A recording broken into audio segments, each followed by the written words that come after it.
I'm ready. All right, I'm going to hit record.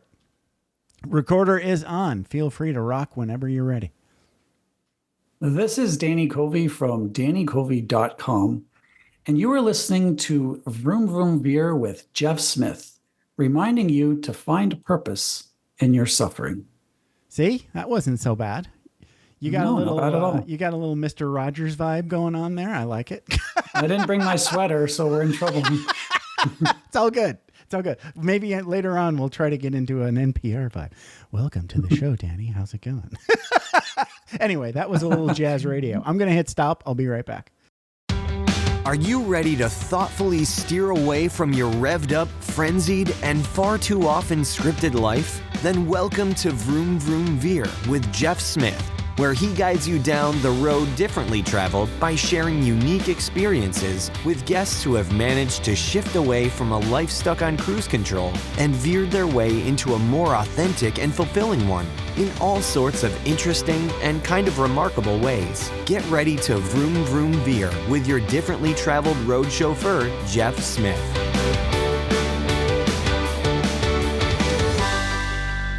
Kyle Coon, thank you so much for being on Vroom Vroom Veer and welcome to the show. How's it going? It's going good, Jeff. Thanks for having me. Super happy to be here. So you are at kylecoon.com and you are fresh back from France after your Paralympic triathlete performance. So talk a little bit about what you're most excited about other than drinking beer in Ireland today.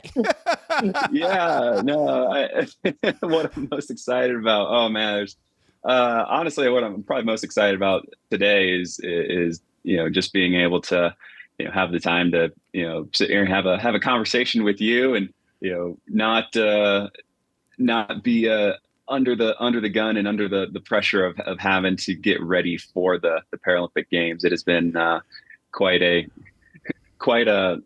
multi-year journey.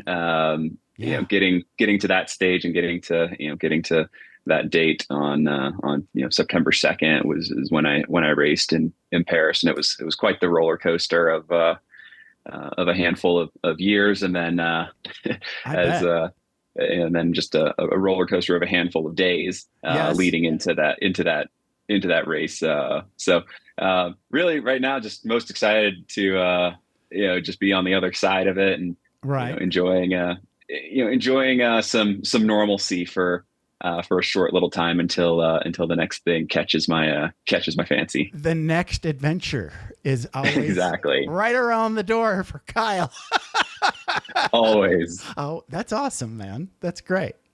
You are living life, man. You are living life. So, okay. So we'll get into that because I definitely want to talk about all that pressure. It's got to be crazy. When I watch the Olympics, and the Paralympics, I'm just like, ugh, I couldn't handle that pressure. It's crazy, It's different. It's crazy. I've never been good with handling pressure. So we can talk about that. I get it. You've got to get this sort of like mindset of like, you want to eat that pressure. You have to use it to feed it, I would imagine, Absolutely. You're right. It's like, I need that. Cause it motivates you and inspires you anyway, but let's go back in time. This is Vroom Vroom Veer and talk about little Kyle. And I know you lost your sight when you were pretty young. So let's just talk about like you growing up, and your earliest memories of, childhood. So like, do you remember seeing as a kid? Yeah, I do. So I was diagnosed with retinoblastoma, which is a rare form of eye cancer when I was 10 months old. And so a lot of my early memories are, just being in and out of the hospital, doing, various cancer treatments. And, I was that, kid that, every treatment they tried seemed to work, but then and the cancer wouldn't go away, and then it would come back stronger. And so I just kept having to fight back, and just kept working at getting rid of the cancer. And eventually, what happened was just the treatment ultimately is what took such a toll on my eyesight that if we had tried anything more, the cancer just kept coming back stronger and stronger. And the only way to completely get rid of the cancer was to remove my eyes. So we removed my left eye when I was 5, and then my right eye just before I turned 7. Okay. And so yeah, but I definitely remember being able to see at least a little bit. I had these super thick like bubble binocular glasses kind of right deal. Sure, just to be able to see, I mean, I was technically legally blind, from the time I was born, Right. but Okay. could see colors, shapes, and Right. press my face up against the TV and watch cartoons and Nice. Okay. James Bond movies and all that kind of awesome stuff. I asked that because I think it's a huge difference between somebody that's born blind and somebody that can see and then not see. Right? It's a different. Yeah. There's definitely having known people that are blind from birth or right. totally blind from right. a super young age. Like my girlfriend is also totally blind. She actually also lost her sight due to retinoblastoma, but she had both of her eyes removed by the time she was 3. So she does not remember seeing, and she's a way more accomplished person than I am. Okay. But even I tend to move in space a little bit more confidently than she does, and just stuff like that. So that makes sense. So there's definitely a difference, but anyone can, if you have the mindset, you can overcome a lot of different challenges in your life. Definitely. That's crazy. Because like I was looking at like trying to figure out like what your life might be like as a totally blind person, and then I realized I was going to ask you about like, do you have this thing they call blind sight? You don't, I'm pretty sure, because like this blind sight is like this other way for, you probably have heard of this, but like if you still have eyes, but you can't see, there's this other form of sight that gives you not ocular vision, but sort of like this like visual awareness that is not seeing, but it's like almost like a spidey sense of like your brain is still getting photons coming into your eyes and hitting your brain. And it's not like making a picture like what like an ordinary sighted person sees, but it's like warning you, like you're going to bump into something or something just moved across your eyes, right? That's not a thing for you, obviously, because you don't have eyes. Well, I mean, I think, I don't know if that's exactly, true. I don't know all the intricate details about, me neither. About all I've that. just I'm not heard about it on a podcast. Right. Exactly. Right. Yeah.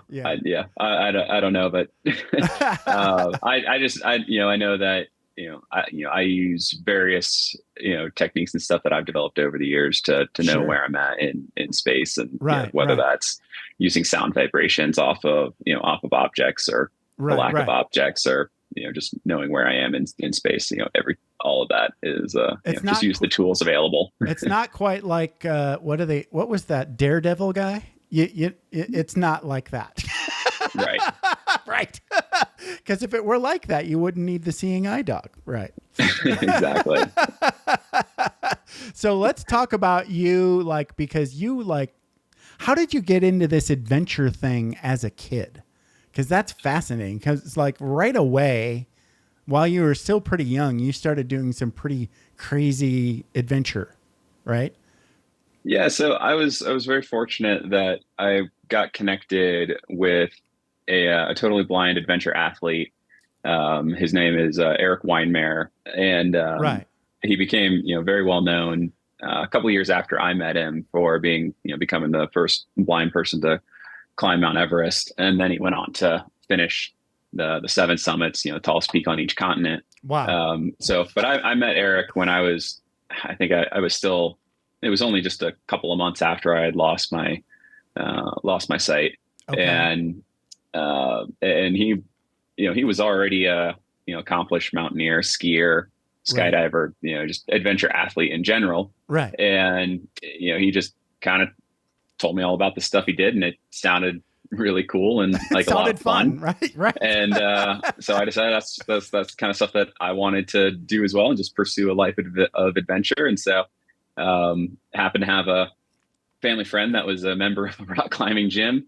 And so he was like, "Hey, yeah, let's go figure out how you can climb." And so got into rock climbing, and then that dovetailed into competitive rock climbing. And then after you spend so much time in rock climbing gyms, then you want to venture outside and get into outdoor climbing, and that dovetails into hiking, backpacking, camping, and then I grew up in Florida and on the East Coast of the U.S. and mountains out there are much smaller, and so you eventually want to get to bigger mountains, and so start making your way out west to Colorado. And Nice. In Colorado, you got skiing. You don't just have climbing and hiking. You got skiing and all the other adventure sports. And so so one adventure sport just kind of led to the next, and just wound up having a fun, great time just exploring every different avenue of adventure available to me. Wow, that's amazing. Right. I mean, I did downhill skiing in Japan, and I know you've been to Japan. I've been to Japan a few times. Yeah. Oh, weirdly, Japan became like my other home. Okay. So my first assignment in the Air Force was in a place called Misawa, Japan, which is up by the northern part of Japan, Aomori-ken. Yeah. And the base is like 30 minutes away from skiing. Nice. Yeah. It still is the only place I've ever skied. Wow. The thing is by the time I like got my skis out and thought about skiing here in Vegas, or actually I think it was in California, I thought about skiing. Okay. Everybody told me like nobody uses those skis anymore, dude. Yeah. The skiing technology has come a long way in the last few years. Yeah. Somebody looked at my skis. He was like, "What the hell are those?" I'm like, "Those are skis, right?" And I was like, "Ugh." So I don't remember. I think we ended up just donating my wife and I's skis while we were still in California. I thought about it though. Nice. I thought about it. There you go. Yeah, At least you thought about it. I did. I have pictures of me skiing in different hills in Japan, so there is awesome. Visual proof that I actually did ski. It was a blast. It was fun. That's awesome. That's awesome. Yeah. Okay, so all right, so let's jump forward. Okay, geez, you're a skier, you're a wrestler, downhill. Okay, rock climber. I can't even imagine how do you. Just talk a little bit about like how do you rock climb blind? Okay. You just got to go by feel. Yeah, I mean, you go by. I mean, I went by feel, and it's climbing is a lot more. It's a lot more tactile, and it's really about balance and connection through your core and all that. So it's really about balance and technique more than anything. Okay. And so what I did was, just had, someone who was belaying me on the ground, they could look up and kind of direct me, where to go if I got into a little bit like a clock direction sort of thing. Yeah, exactly. Yeah. So Okay. the person on the ground would, call up to me and let me know, right hand out to, 2 o'clock, left hand out to 11, foot hold out at 4:30 or something like that. So okay. So that was the system that we used to kind of get me up the wall if I got into a tough spot. So right. I'm imagining you've got like really, really blasted fingers. I mean, I used to. They're I haven't climbed very seriously in over 10 years. Gotcha. Just a little bit here and there recreationally. Right. Okay. Over the since getting into triathlon, but right. But yeah, used to have fingers of steel. Yeah, one would have to. I wonder. So I'm a huge fan of American Ninja Warrior. Yeah. I don't think you can do that, but if you could, that would be amazing. I mean, I never say say can't. never. Never say can't, Yeah. right?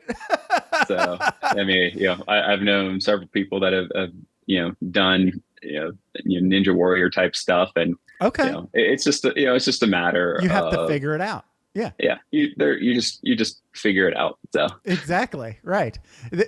Right. You've done a lot of things that people would say you can't do that. for sure. So never say never. I don't know if you'd want to do it to the point where you want to win the $1 million, but at least for fun. You never know. You never know. You never know. So let's talk about you go to college, right? And Yep. what did you study in college again? Communication? Yeah. So I was that person that really didn't know what I wanted to do. Me neither. So I went with something that was pretty broad and pretty general. Right. So I decided to, and I'd always enjoyed, writing, and I had been sharing my story and talking on stages to groups of people since I was 11 or 12 years old.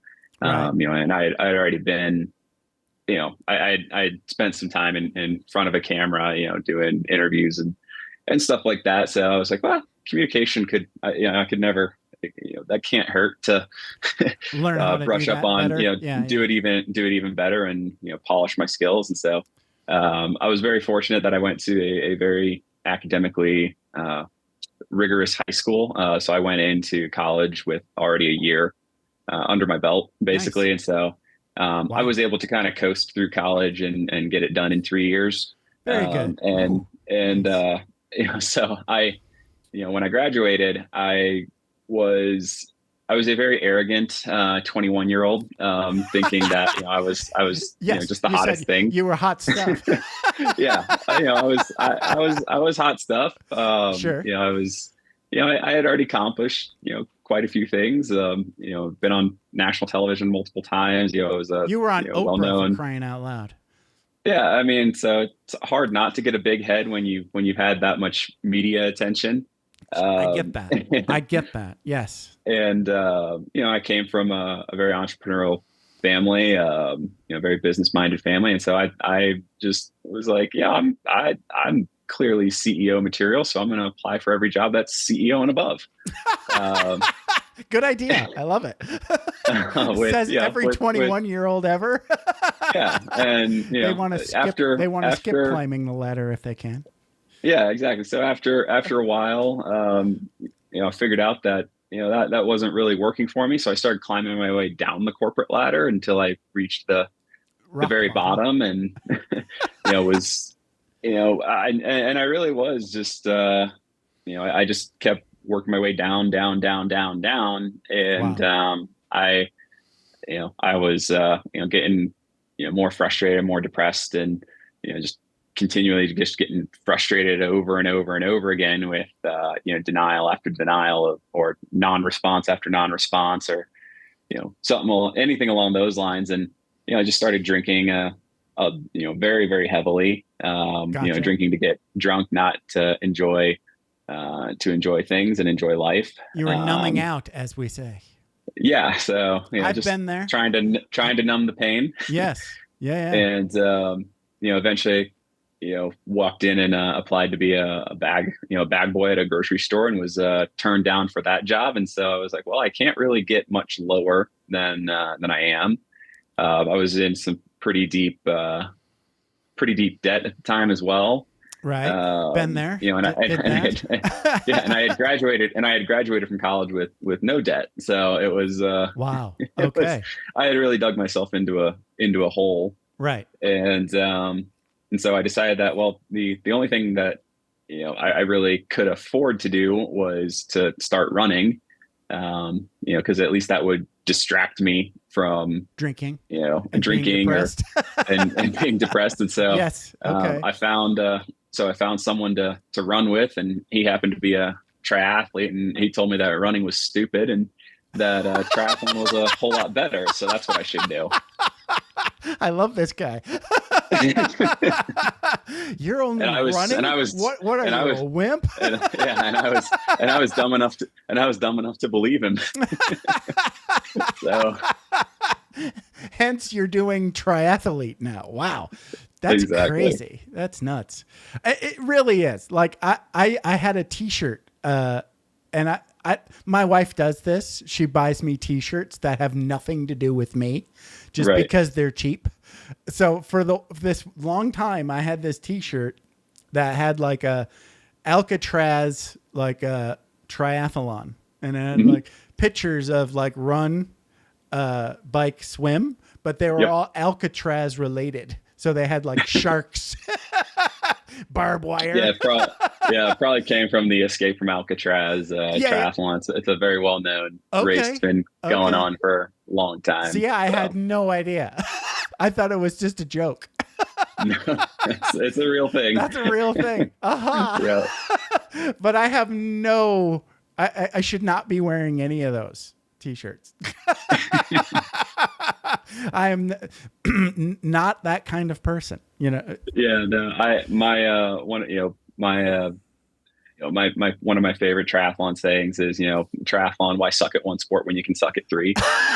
And I fully embraced that mantra for many, many, many years. Right. Yeah. That's gotta be crazy. So when you met this guy, you had not done a lot of like cycling or swimming or any of those things? I'd done a little bit of cycling, growing up, just being from an athletic family. Sure. I've been riding tandem bikes and all that, growing up. And then I was also I was a group exercise instructor in college, and so I actually indoor cycling was my specialty.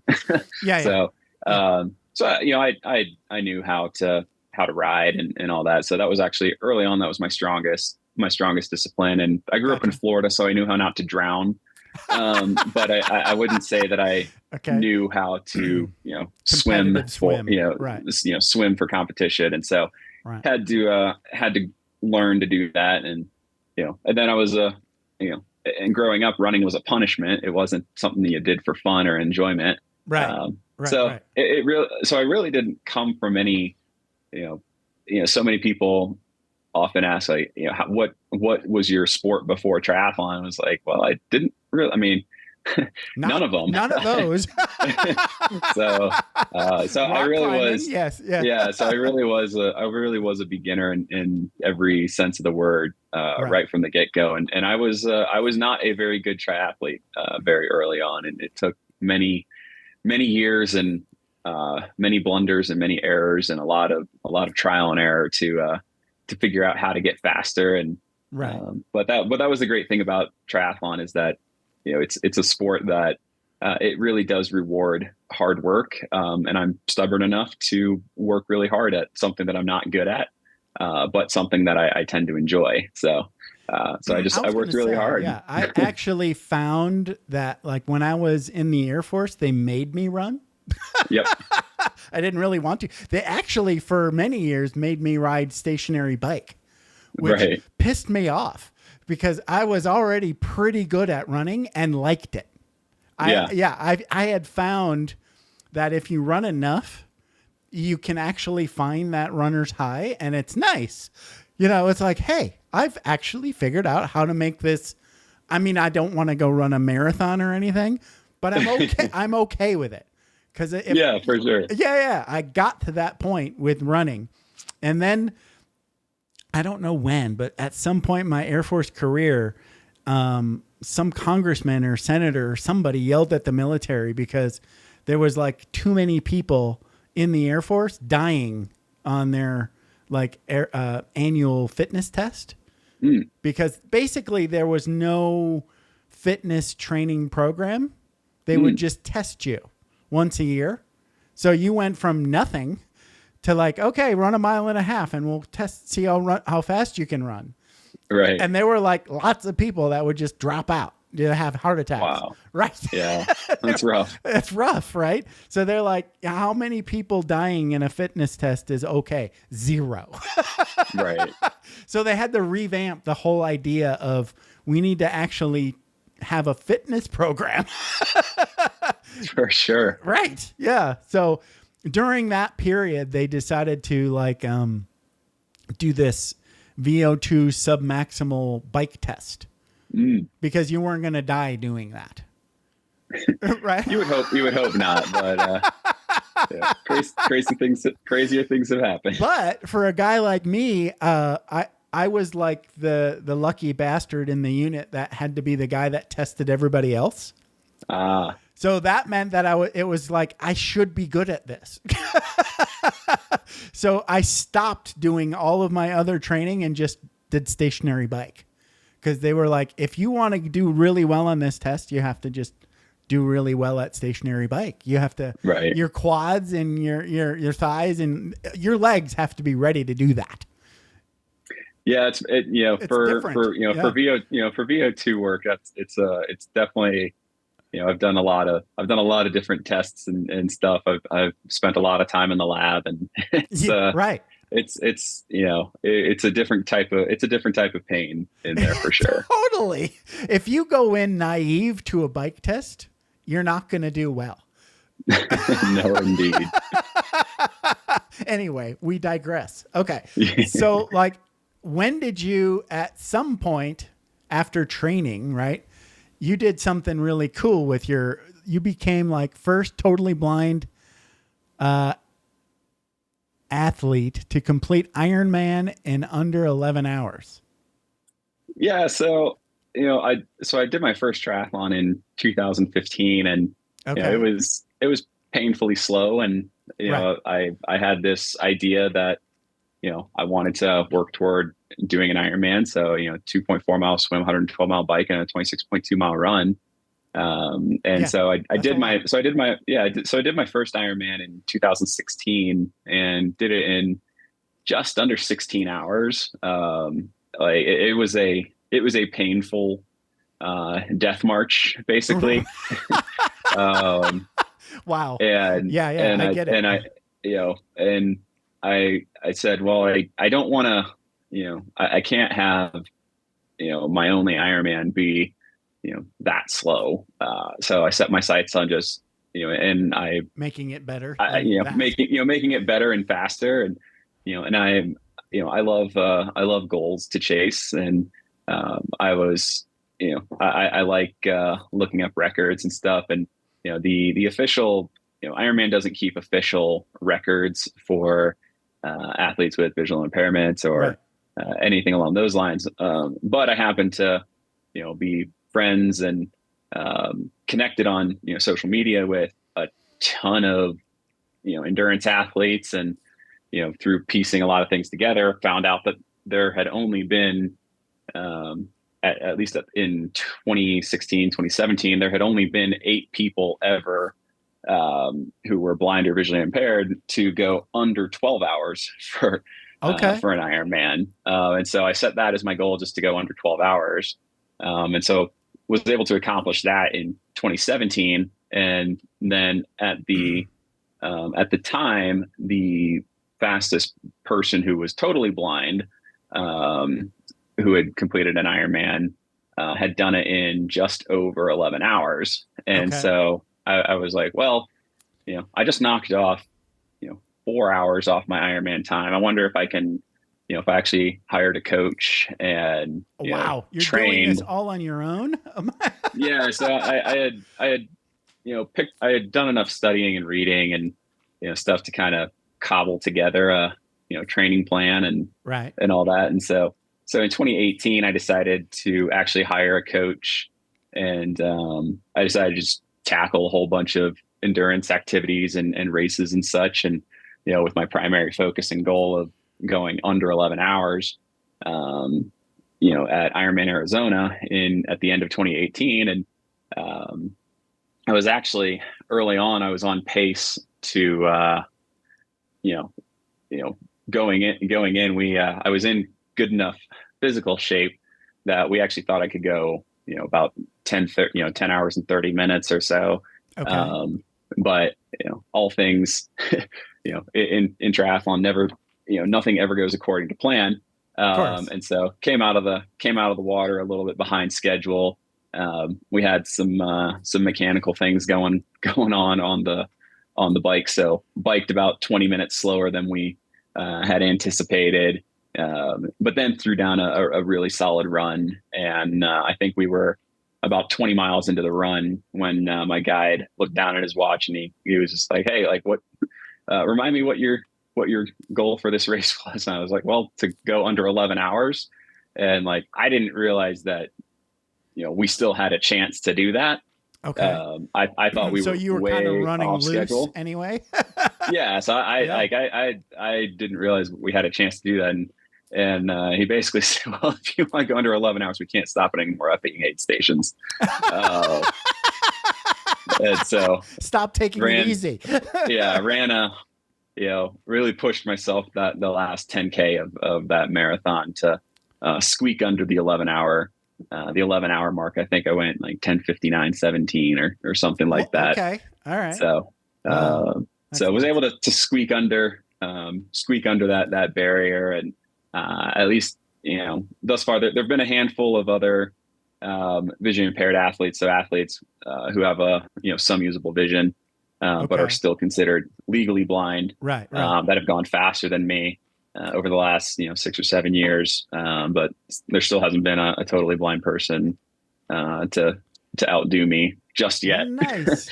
Yeah, so, it'll come. It'll come, and I hope it comes sooner rather than later, because I'm the type of person that records are meant to be broken, and totally, I'm all about just continuing to raise the bar for the next generation, and hopefully the next generation raises the bar for the next generation after that. Right. So let's talk about this book. So you decided to write a book. That's like a total 180, isn't it? I mean, how do you take time off from all this training you're doing to write a book? Well, I was actually really, it had been in my mind from a very early age that I wanted to write a book and be an author. So I actually did the majority of the work, in the time, when I was in college, and, the time period after college, and, and then, I really had just kind of put it on the shelf to, until I was ready to, kind of polish it up and really focus in on it. And COVID actually, helped in that it gave me, the world kind of shut down. And so I was spending a lot of time inside anyway. Right. And even though, it was, you could train, but you can't race necessarily, right? Yeah. So there was a lot of time on my hands. And so I was able to pull the book back off the shelf and, finish writing it. Found a small independent publisher that was eager to help me bring my story to life. And nice. And so we, polished it up and got it published in 2021. And, it was, it's my, discovering a life without limits, how cancer took my sight, blindness gave me vision, and the mountains let me live is really just the beginning of my story. So it's my, it's my memoir, my story, the lessons that I've learned, up until the point that I started doing triathlon. So it really only covers the time up to about 2014, 2015. Gotcha. So there's definitely more to say. Yeah, there's definitely a lot. There's definitely a lot more to say, and I've learned a whole lot since then. But I felt that I needed to share. At least this is how I discovered how to live my life without limits, or like this was my discovery process. Right. And and now having been a high performance athlete and a 2-time Paralympian and all that, there's a whole lot more to the story now, in how I discovered how to live without limits. But now it's exceeding those limits. So because even though we try to live without those limits, we still put limits on ourselves. And now it's about getting up to the edge of those limits and then pushing those limits out a little bit further. Right. So that's what I've learned over the last 10 years since getting into this crazy sport of triathlon.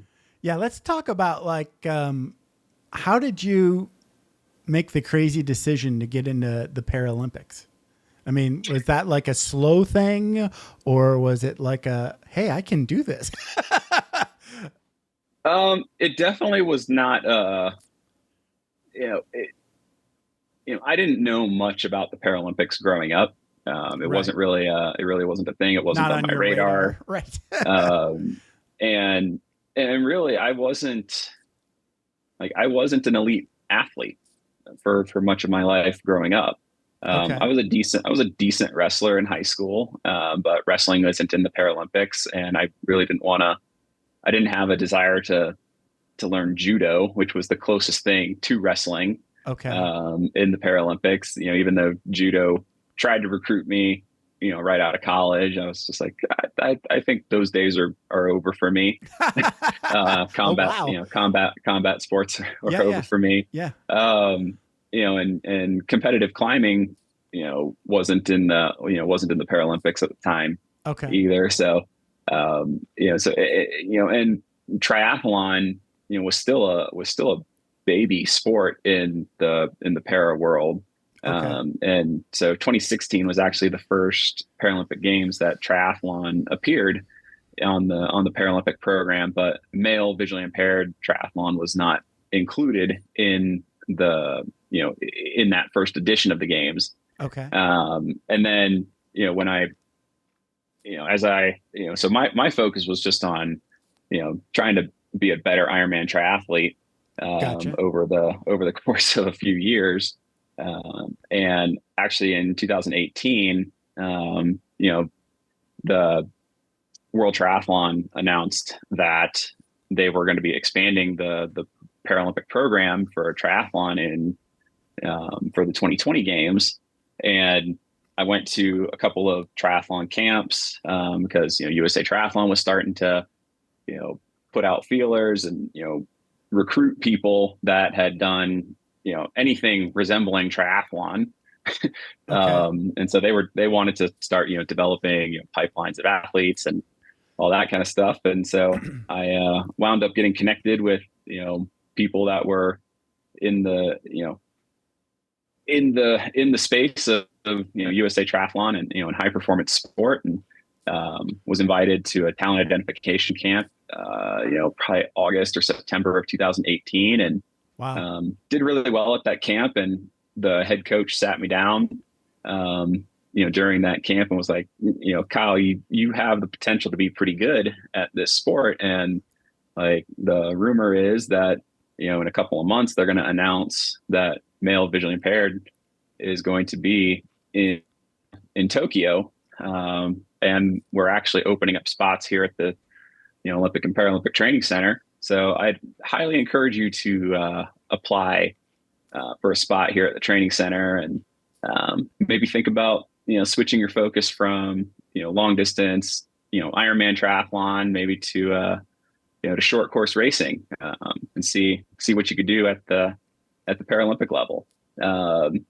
And so I figured, why not? So sent in my application, and had an interview with the high performance director for USA Triathlon and the head coach of the resident team here at the training center, and we all hit it off pretty good. And the coach said, I think we can work with what we got here. We can at least give it a go.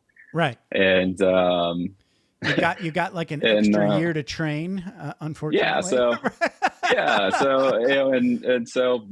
wound up moving to Colorado Springs at the beginning of 2019, and just went, dove straight into, head first into learning how to go from long distance racing to short distance racing. At the Paralympic level, we race sprint triathlon, so it's 750 meter swim, 20K bike, 5K run.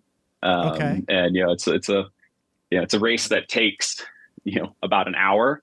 Wow. So it's a whole Right. different ball game than racing for 11 hours. But yes. Less endurance, and more sprint. I mean, to a certain extent, but it's definitely a 1 hour race is still an endurance race. It's just a faster endurance pace essentially. Okay, So that makes sense. had to learn to suffer at a different, suffer in a different way. So I actually wound up training more, over the course of the last 5, 6 years. I actually wound up training more than when I was, competing or trying to do Ironman.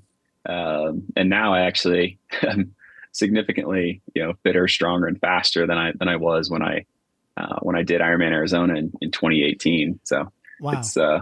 it's it just goes to show that, with focus and, focus, the right mindset, the right training plan with the right team around you, you can really, you can do something special if Totally. if you want to.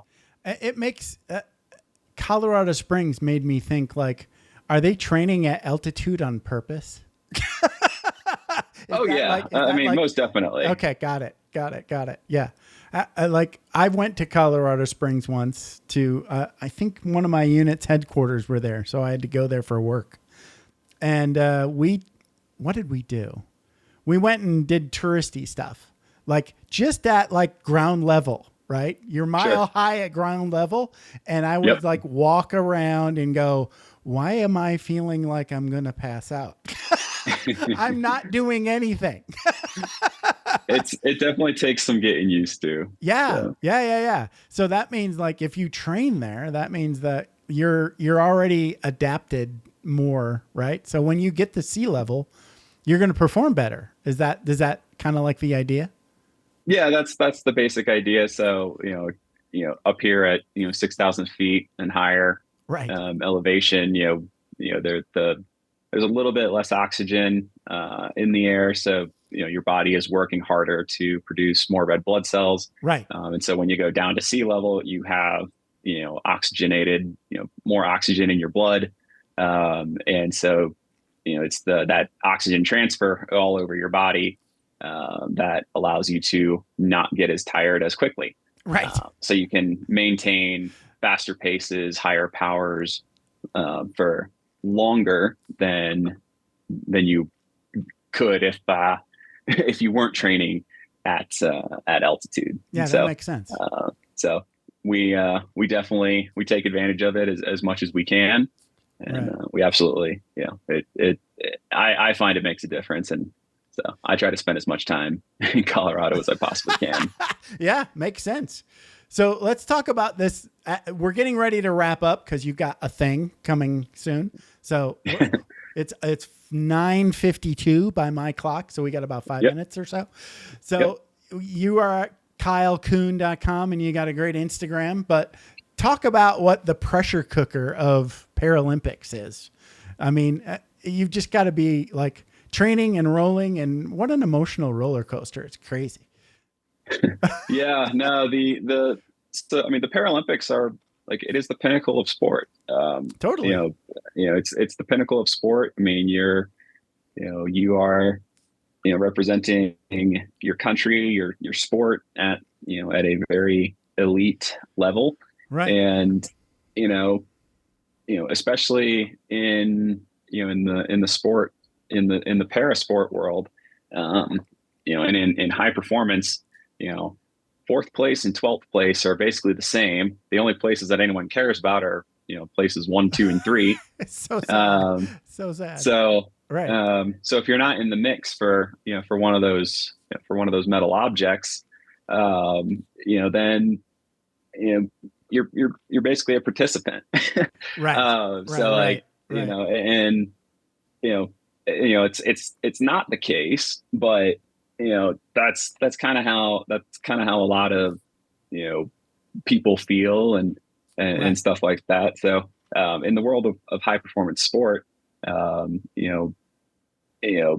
USA Triathlon, they want as many of their athletes to get as many medals as possible, because then, you win medals. Well, all of a sudden your funding gets increed. Right. So it's money again. It's a money thing. Right. But at the same time, the pressure, of, trying to perform on that one day, you're trying to, dial everything in and peak on that one specific day at that one specific time. And, Totally. one thing goes wrong and it can, the whole house, a whole house of cards can come tumbling down. So, Right. So a lot of our training and, a lot of our mental and physical preparation goes into, making sure that it's not a house of cards, making sure that it is, that it sounds almost like the military, if something if something goes wrong, you want to have backups derail. and backups and backups and backups and contingencies, right? Yeah. I mean, I think it was was it Mulkey the elder or Mulkey the younger or whoever it was that was like, no plan survives first contact with the enemy. Right. And the same is true in high performance sport. Right. So you always are making sure that you have backups upon backups upon backups, and you train for every contingency. So I do a lot of studying of military tactics and military history and stuff to prepare for, at least on the mental side, for sport. Right. Wow. I could talk to you forever, but you've got to go. I want to dig into that because I'm well, I guess we'll just have to do another episode. We should totally do many more episodes. This has been a blast. I could pick your brain forever. It was fun, but I really would like to get into that whole like contingency mindset thing. Like if Absolutely. you've got like one recorder, you've got 0 recorders. If you've got 2, exactly. you've got 1, right? You've got to be prepared. Exactly. Yeah. Anyway, so Kyle, I appreciate you being here. Talk a little bit about how people can best get in touch with Kyle Coon. Yeah, so easiest way to get in touch with me is just to follow me on Instagram. Yep. It's probably where I spend the most amount of time. You can find me at Iron Kyle. That's EYERONKYLE. You can also check out my podcast, Kicking It with the K Train. On Apple and Spotify. Awesome.